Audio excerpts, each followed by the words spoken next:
आज भी गीत गोविंद और महाप्रभु जी को इतना प्रिय है, उसके बारे में थोड़ी हम चर्चा करें।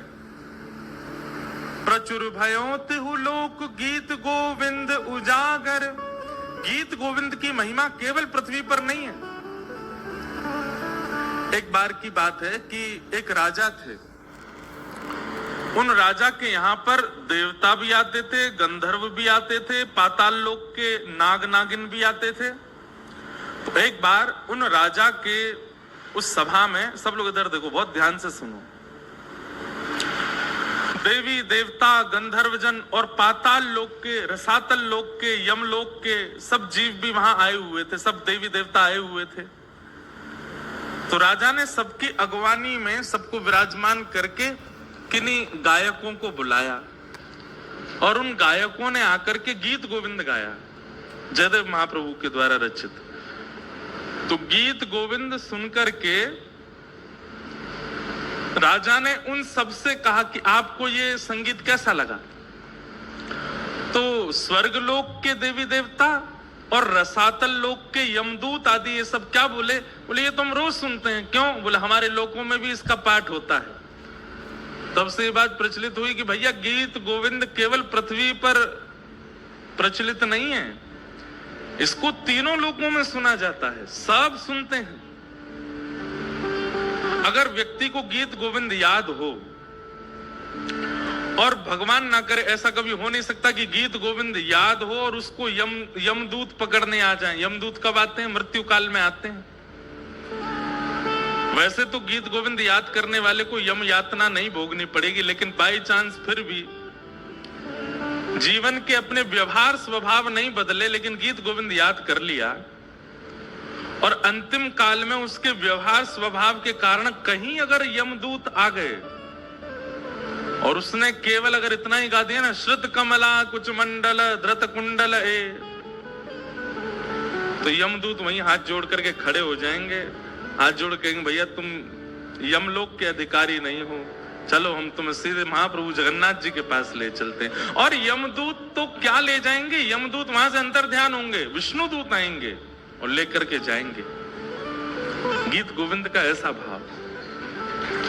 तो प्रचुर भयो तिहु लोक गीत गोविंद उजागर, तीनों लोकों में उसका गुणगान गाया जाता है, केवल पृथ्वी लोक पर गीत गोविंद प्रचलित नहीं है। हमने तो कितने अनुभव किए हैं। गीत गोविंद के प्रति एक हम आप लोगों को सावधानी बताना चाहते हैं, बस वो ध्यान से सुनिए।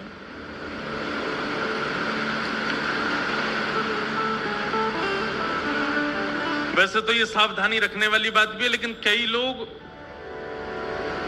टेस्ट लेने के लिए इसको कर भी सकते हैं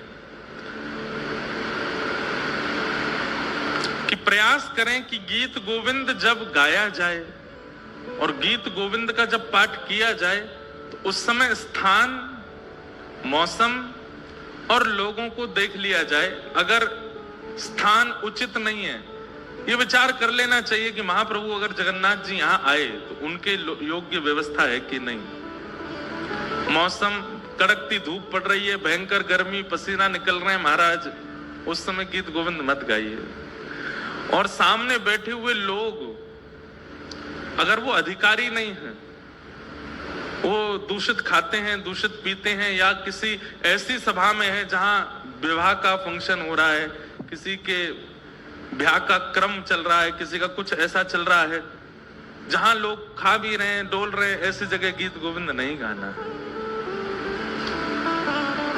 अधिकार का विचार करके गीत गोविंद का प्रस्तुतिकरण और गायन करना। अब ये भागवत की कथा है, यहाँ सब योग्य बैठे हैं, महाप्रभु जी विराजमान है, भागवत जी विराजमान है, इतने सारे वैष्णव विराजमान, यहाँ गीत गोविंद गाएं, ठाकुर जी आएंगे, विराजेंगे। क्योंकि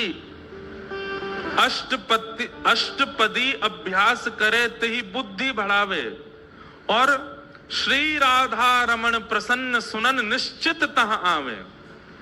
श्री नाभाजी कह रहे हैं जगन्नाथ महाप्रभु तो राधा रमण जी जगन्नाथ जी में कोई अंतर नहीं है, लेकिन यहां पर जो शब्द कहा गया है वो सुनिए, श्री राधा रमण प्रसन्न सुनन निश्चित तह आवे। निश्चित शब्द लगा करके श्री नाभा जी ने इस बात को प्रमाणित कर दिया कि गीत गोविंद अष्टपदी का एक अक्षर भी जब प्रारंभ होता है, ठाकुर जी उसी समय आ जाते, आकर के बैठ जाते और पूरा सुनते।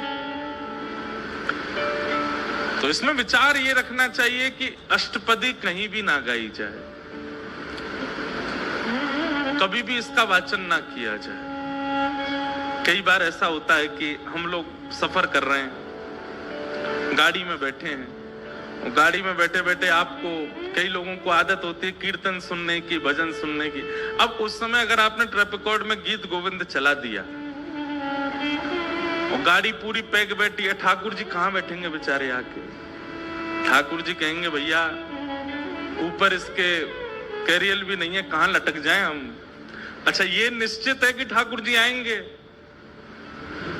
तो ठाकुर जी को श्रम होता है, बेचारे लटकते हुए सुनते हैं, लेकिन सुनते जरूर है। अच्छा, इसमें एक चीज हम कह सकते हैं कि जैसे सीडी में चल रहा है, किसी का गाया हुआ चल रहा है, मतलब आधुनिक यंत्र से अगर गीत गोविंद गाया जा रहा है तो ठाकुर जी हो सकता है नहीं आते होंगे, लेकिन कोई भक्त बैठ करके गाता होगा तब तो ठाकुर जी निश्चित आते हैं। तो इसलिए उस समय सावधानी रखो, गाने में कोई अपराध नहीं लगेगा आपको। भक्तमाल जी में एक लीला आती है कि एक माली की बेटी थी, उसको गीत गोविंद याद हो गया। वो गीत गोविंद कब गाती थी? जब अपने बगीचे में बैगन तोड़ने जा रही थी एक दिन। अब बैगन तोड़ने के लिए जा रही थी तो सघन वन था, वहां कांटे लगे हुए थे। अब वो तो बच बचा के निकल रही थी अंदर और गाती हुई जा रही थी।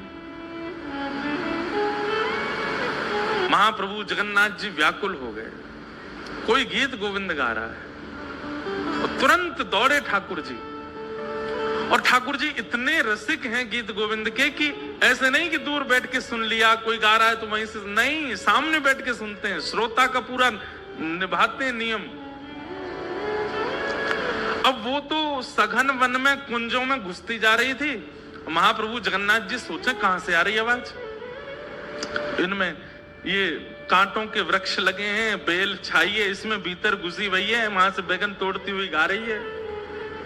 महाप्रभु जगन्नाथ जी हैं भी खूब विशाल, खाते पीते घर के हैं, मोटे ताजे हैं।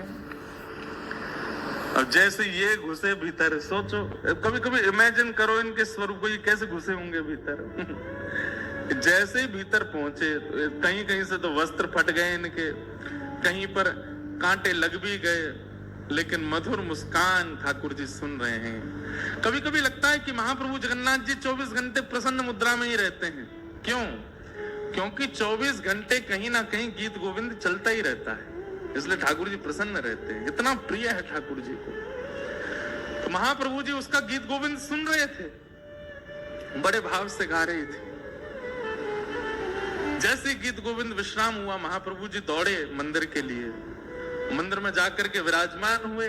तभी पुजारियों ने देखा बलभद्र जी सुभद्रा जी के वस्त्र तो बिल्कुल बढ़िया हैं और ये इनके अस्त व्यस्त हो गए, फट गए जगह जगह से।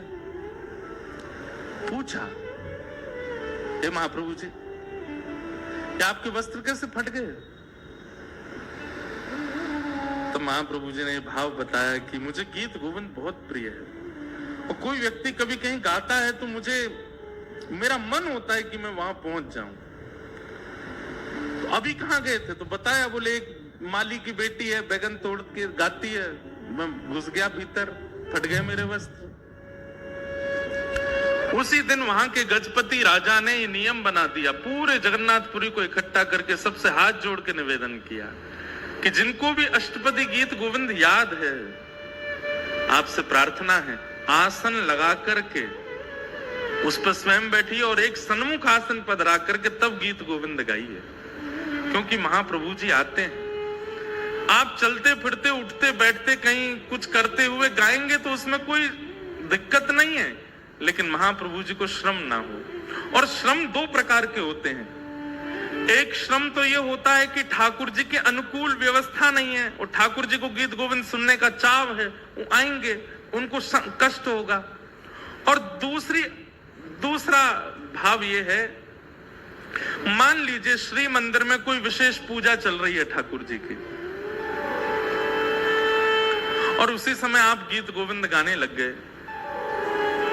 ठाकुर जी का आने का बहुत मन है और उस समय सामने विशेष पूजा चल रही है, जा नहीं सकते, तो ठाकुर जी बहु प्रयास करके एक और रूप धारण करके आते हैं। और ठाकुर जी इतना श्रम करके आते हैं और उसके बाद भी आप अनुकूल जगह नहीं देखते, तो उनको पीड़ा तो होती है। पीड़ा तो खैर क्या, वो श्रमित तो होते हैं, वो वैष्णव का स्वरूप है, वो ठाकुर जी को श्रमित नहीं कराता।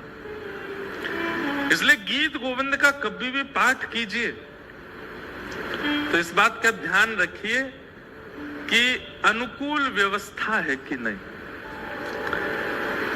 चलते फिरते